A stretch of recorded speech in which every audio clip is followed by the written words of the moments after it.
这期是关于购买蝴蝶兰，会包括挑选蝴蝶兰的注意事项。蝴蝶兰的花色、花型、尺寸等等，这些应该是萝卜青菜各有所爱，按照自己的喜好挑选就好了。我们假定你喜欢的花色不止一颗，有挑选的余地，那应该怎么挑呢？最主要的就是要看根茎叶。在根茎叶当中，首先要看的是茎，茎上一定不能有病变的部位，不能有发黑的部分，这个绝对是零容忍。上期咱们讲过，茎特别重要，属于中枢，茎上的问题特别难治，一不小心整颗就没了。如果茎上没有毛病呢，再看它的粗细，茎越粗越好，茎越粗说明越健壮。不过这儿需要说明一下，不同品种之间茎的粗细是有差别的，所以粗细的比较是在同品种之间，包括接下来要说的内容也是在同品种之间比较。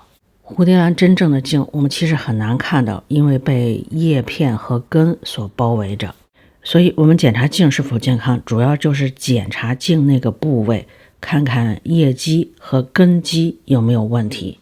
检查完茎之后，就要检查根和叶，这两个同等重要。不过发生在叶或者是根上的问题，严重性倒不完全一样。我们分别展开来说。检查叶片，首先检查叶心儿，尤其是套着带子这种，看上去叶心部位一定不能有积水，因为不知道这个积水在这儿积了多久，有没有把叶心泡坏。因为套着塑料袋，叶心里的积水很难干，特别容易导致叶心烂掉。即便是叶心没有积水，也最好看一眼叶心，看看有没有什么不正常的地方。叶心一旦出问题，也不容易救。即便是救过来，估计也要耽误一次开花，因为救过来的方法只能是让它重新长侧芽。检查完叶心，再检查叶片。叶片上如果有这种外伤，看上去不好看，但是并不危险。通常单纯性的外伤只影响到这一个叶片，不太会影响整个植株。但如果伤口感染，也就是病菌从伤口进入，那是另外一回事儿。如果这种外伤造成的伤口已经干了，相当于是结痂了，那这个就没事了。但如果是这种黑斑或者是黄斑等等的，这个都是有病，这个不行。越靠近茎的部位就越危险。因为品种的关系，蝴蝶兰的叶片颜色、尺寸会有不同。相同品种的叶片越大，数量越多越好，越硬越厚越好。叶片的正面越有光泽越好。同一颗的叶片从下往上看越来越大，也就是新长的叶片比老叶片大，尤其是最下面的叶片还比较小，说明这颗比较年轻。如果叶片越来越小，说明这颗可能下面有点问题。如果是没有花纹的品种，叶片的颜色看起来应该比较均匀。如果隐隐约约有黄色的斑纹，可能有病毒病，这个病因为跟遗传物质结合在一起，基本上难以治愈，而且还会通过剪刀等工具传染。这些叶片上白色的痕迹，这个不是生病，这应该是给肥或者给药留下的水痕。对于根部的检查，如果是透明盘，最好拿起来，上上下下左左右右都看看。最好的情况是没有任何烂根，其次是远离花茎的位置有少量烂根也可以接受，而靠近花茎的位置有烂根，需要再仔细多检查一下。重点是检查只是根烂了，还是说已经波及到花茎。不过像这种根的基部腐烂的，能不要尽量不要，但如果实在想要呢，就看一下花茎上如果没有黑，同时不是所有的根在靠近茎的位置都腐烂，而且还有很不错的其他的根儿，那么这样也可以考虑吧。蝴蝶兰的根是越粗越多越好，如果根有水晶头，或者说有新长的根，这个都很好。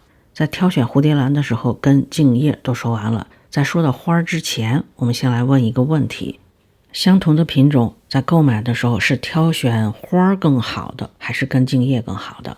我的想法是，如果是打算长期养这棵蝴蝶兰，挑根茎叶更好的比较好，尤其是对于新手来说。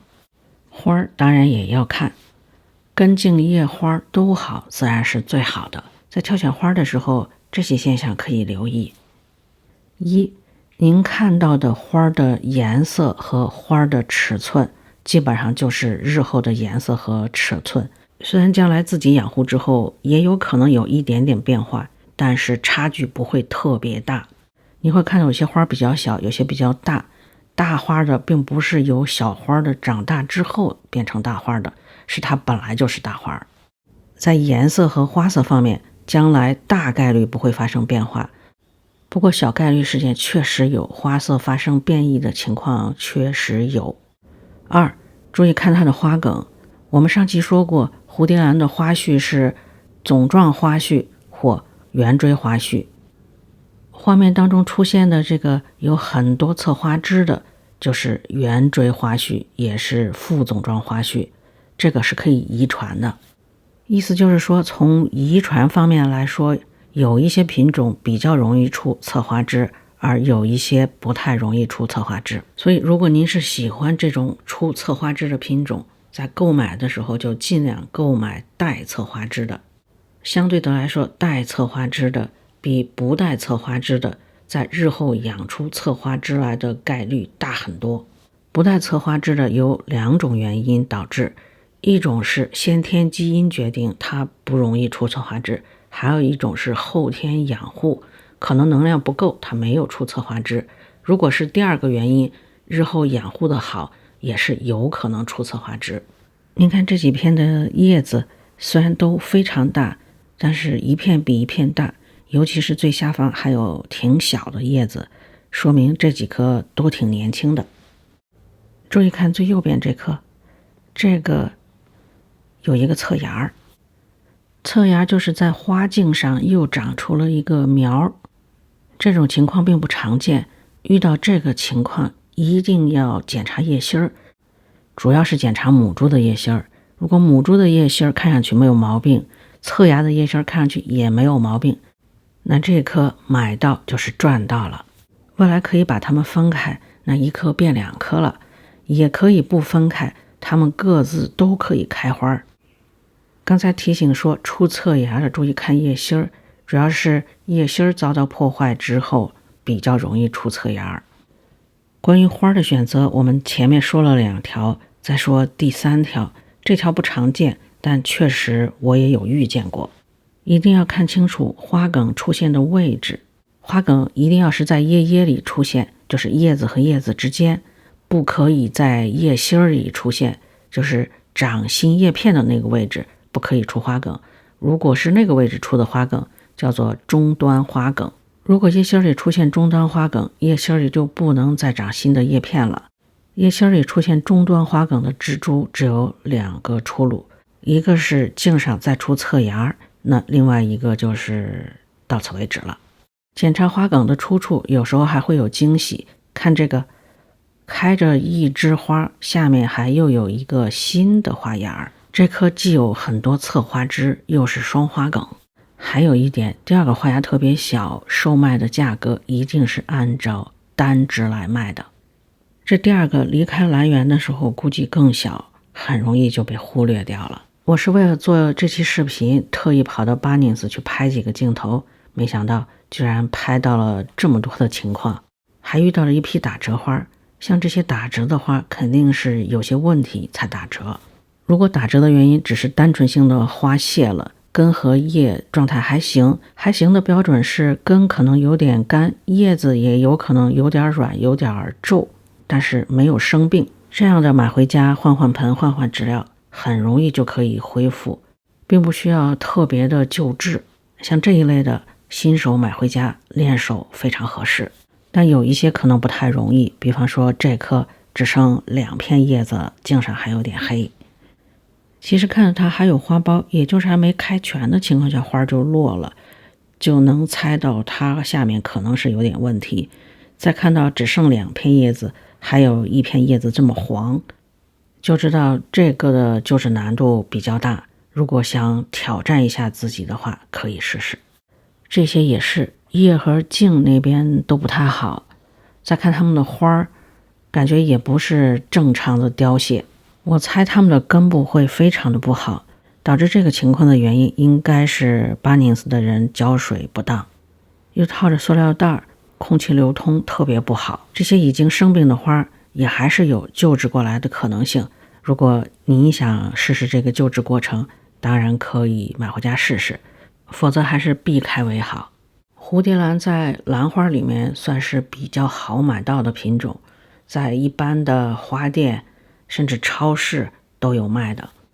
当然，在现在这个社会，网购自然也是不可或缺的，也可以上网买。